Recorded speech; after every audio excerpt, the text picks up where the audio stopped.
Este es un vídeo sobre el uso básico de Excel. Vamos a utilizar Excel para rellenar una tabla de frecuencias, ¿vale? Con la frecuencia absoluta, relativa y porcentaje.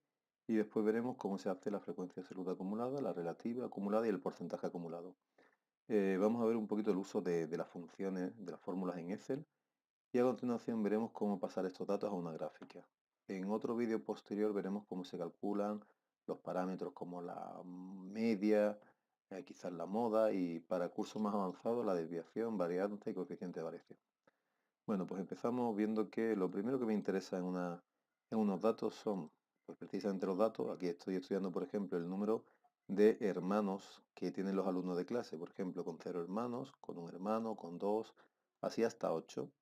Con 0 hermanos vemos que hay 6 alumnos, pues esa sería la frecuencia absoluta. Es decir, el dato es lo que estoy estudiando y la frecuencia absoluta es cuántas veces me aparece ese dato. Con un alumno tengo, perdón, con un hermano tengo 10 alumnos, con 2 hermanos 4 alumnos, con 3 hermanos 4 alumnos, con 4 2, con 5 2, con 6 hermanos un alumno y por último con 8 hermanos un alumno. Bien, el total yo podría contar y ver que son 30 alumnos. El problema es que cuando yo cambie esto, porque me di cuenta que no son 6 sino 3, ese 30 no me ha cambiado. Yo quiero que me cambie de forma automática. Bueno, pues empezamos a utilizar fórmulas. Las fórmulas van con un igual. Y la fórmula que vamos a utilizar usa una función que es la función suma. La función suma hay que decirle entre paréntesis dónde están los datos que quiero sumar. Desde aquí hasta aquí. ¿Vale? Fijaos que pinchando se puede hacer. Se cierra el paréntesis y le damos al enter. A partir de ahí vamos a hacer otra fórmula para la frecuencia relativa que estaría aquí. Vamos a ver, la frecuencia relativa, como es una fórmula, escribo un igual. Yo podría poner 6 dividido entre 30, igual que antes, me lo calcula, genial, pero en el momento yo cambio este 6 por un 8, afecta la suma, pero aquí no, porque aquí sigue estando el 6 y el 30, entonces, ¿qué hago? En lugar de poner 6 entre 30, le digo que los datos que quiero dividir están aquí y aquí. Ahora, cuando en lugar de un 6 ponga un 8, la frecuencia relativa va a aumentar un poquito, porque ya son más alumnos los que están aquí, ¿de acuerdo? Muy bien, pues genial, ya lo hemos conseguido. Esa fórmula, fijaos que es C4 entre C12. ¿Vale? Si le dais a F2 en el teclado, me dice que dos celdas estoy utilizando, C4 y C12. En la siguiente, que es una fila más abajo, en la fila 5, en lugar de C4, debe ser C5 entre C12. Tengo dos opciones. Primera, volver a escribirlo o pinchar C5 entre C12. Genial, me lo hace bien.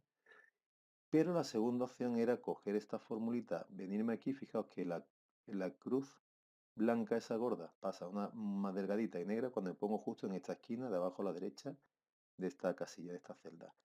Si arrastro, me da un error de división por cero. ¿Por qué?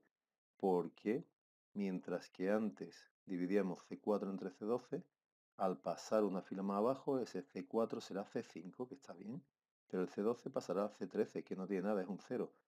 Por eso la división entre cero no se puede hacer y me da el error. Esto es porque estamos usando una cosa un poquito más avanzada, que sería, aquí uso celdas relativas porque si me voy hacia abajo, en lugar de C4, esa celda cambia por C5. Pero esta C12 no quiero que cambie cuando me voy hacia abajo, sino que siga siendo C12. Pues esa debe ser una referencia absoluta. Para diferenciar unas y otras, lo que hago es que le pongo a esta un dólar delante de la letra, un dólar delante del número, ¿vale? Aquí no afecta para nada, sigue siendo lo mismo, pero al copiar hacia abajo, veréis que si bien aquí tenía C4 entre C12, aquí tengo C5 entre C12, es decir, que me cambia la primera, que es relativa, pero la absoluta sigue siendo igual. Y eso me va a permitir copiar la misma fórmula para todas las casillas. Fijaos que ya tengo la frecuencia relativa. Mira qué rápido lo hemos hecho. Vamos a quitar decimales y vamos a dejarlo con dos decimales, que sería suficiente. Y ahora el porcentaje también es muy fácil, porque es simplemente multiplicar este por 100. Y ahora como la fórmula, fijaos, si aquí multiplico este por 100, cuando me vengo hacia abajo copiando mi fórmula aquí, lógicamente el D4 que teníamos aquí pasa a D5, es decir, esta celda. Genial, pues lo está haciendo muy bien. Le digo que me lo haga para todas las celdas y volvemos a quitar decimales hasta dejarlo en dos decimales.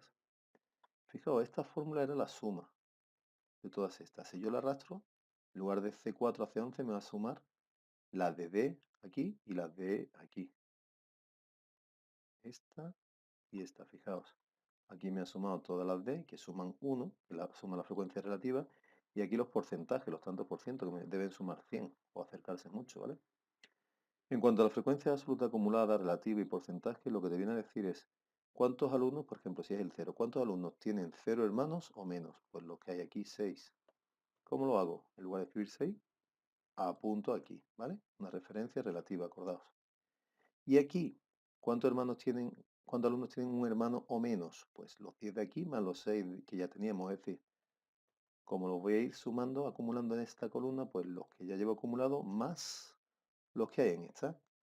En la siguiente, de nuevo, los que tengo acumulados más los que tengo en esta. Fijaos que la fórmula en realidad es la misma. Los de antes más los de esta fila. Los de antes más esta fila. Si la fórmula es la misma, es mucho más fácil arrastrar y que él me rellene la formulita. Es decir, la única que es distinta es la primera, que no puede sumar nada porque no había ninguno acumulado todavía. Mientras que a partir de ahí sí que acumulamos a lo anterior, lo de ahora. A lo anterior, lo de ahora. Pues lo bueno de Excel es que si esto es para la suma de f, la frecuencia relativa es la suma de la siguiente columna, con lo cual arrastrándolo me hace lo mismo pero con esta columna.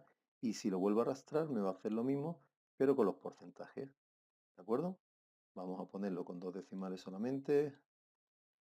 Y fijaos que aquí me está acumulando en el último el 1, es decir, todos. Y aquí me está acumulando en el último el 100%. Ya tengo mi tabla de frecuencia, genial. Siguiente paso, representar esto mediante un diagrama. Pues lo primero, seleccionar los datos que quiero representar. Después me voy a insertar. Y gráficos tengo un montón de gráficos, ¿de acuerdo?